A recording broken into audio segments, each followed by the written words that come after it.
नमस्कार सबैजनालाई, म गोमा बस्नेत। यति बेला बच्चाहरूको फोटो भिडियोहरू चाहिँ सामाजिक सञ्जालमा व्यापक रूपमा फैलाइएको छ।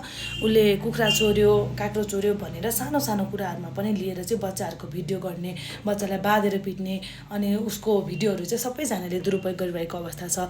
यसमा चाहिँ प्लिज तपाईँहरूले सक्नुहुन्छ भने सकेसम्म त्यस्ता भिडियोहरू पोस्ट नगरिदिनुहोस्।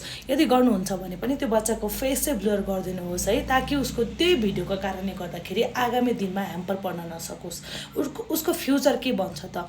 आज तपाईँले गर्नुभएको सानो पोस्ट लाग्न सक्छ, त्यो सानो लाइक कमेन्ट भ्युजको लागि हामीले गऱ्यौँ अथवा अरूलाई म्यासेज दिनको लागि त्यसरी पोस्ट गरिरहेका छौँ भने पनि उसको फोटो चाहिँ ब्लर गरिदिनु हुन म सम्पूर्णलाई अनुरोध गर्दछु।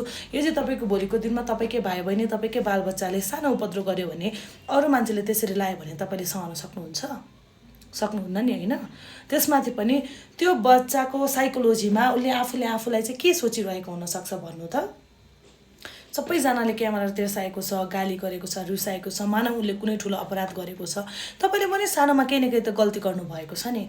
कसैकोमा काक्रो टिप्नु भयो, कसैको फलफुल टिप्नु भयो, फुल नै चोर्नु भयो, तपाईँलाई मनपर्ने खेलौना लिनुभयो, सानोमा टिप्नु भयो, त्यसलाई चोरेको पनि भनिदिने सानोको मिस्टेकलाई।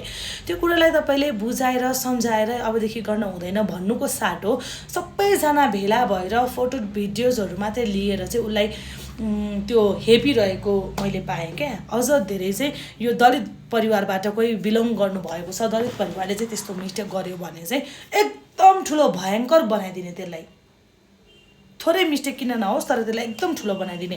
त्यो कारणले गर्दाखेरि तपाईँको मानसिकताले उसलाई कतिसम्म चाहिँ ह्याम्पर गर्न चाहिरहेको हो त्यो अनुसारले तपाईँले गर्नुभएको पनि हुनसक्छ। कतिलाई चाहिँ आफूले गरिरहेको काम थाहा नभएको पनि हुनसक्छ। तपाईँको गलत इन्टेन्सन नभए पनि म्यासेज दिनको लागि मात्रै हो भने पनि प्लिज त्यो बच्चाको फोटो चाहिँ क्लियरली नहालिदिनु होला। भिडियोजहरू हाल्नै हुँदाखेरि पनि त्यसरी नहाल्नु होला।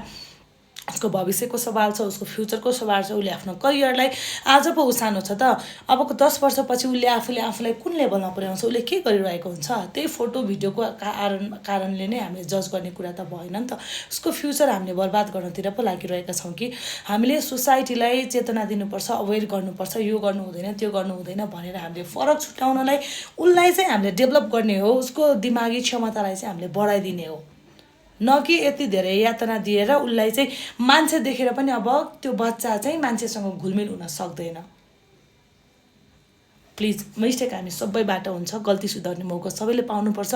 तर सानो गल्तीलाई नै ठुलो बनाएर उसको भविष्यलाई नै हामीले अन्धकारतिर ढकेल्नतिर नलागौँ। उसले अझै कि त त्यो बच्चा झन् धेरै गल्तीहरू दोहोऱ्याउन सक्छ किनभने उसलाई हामीले सम्झाइ बुझाइ गर्न सकेको छैन। उसको साइकोलोजी त्यस्तै पर्छ, मलाई कसैले नै माया गर्दैन रहेछ, म त यस्तै गर्छु भनेर पनि ऊ सहन्छु भन्ने पनि लागिरहेको हुन्छ। कोही चाहिँ चेन्ज हुन्छन्, म सुध्रिन्छु भनेर राम्रो पनि भनिरहेको हुन्छ। दुई किसिमका बच्चाहरूलाई चाहिँ हामीले गरेको व्यवहारले गर्दाखेरि उसको भविष्य बर्बादीतिर नजाओस्। प्लिज तपाईँहरू सम्पूर्णलाई आग्रह छ, यस्ता खालका गतिविधिहरू हामी आजको दिनदेखि अन्त्य गरौँ। सकेसम्म त्यस्ता खालका भिडियोहरू नहालौँ। हाल्नै परेछ भने पनि हामीले चाहिँ उसको फेसलाई चाहिँ हामीले ब्लर गरेर उसको नाम, उसको थर, उसको ठेगानालाई पनि गोप्य रूपमा राखेर उसको गोपनीयताको कायम गर्दै उसको बाल अधिकार हनन पनि त यसको बाटो पनि हुनसक्छ। त्यसलाई पनि हामीले सुरक्षित गरौँ।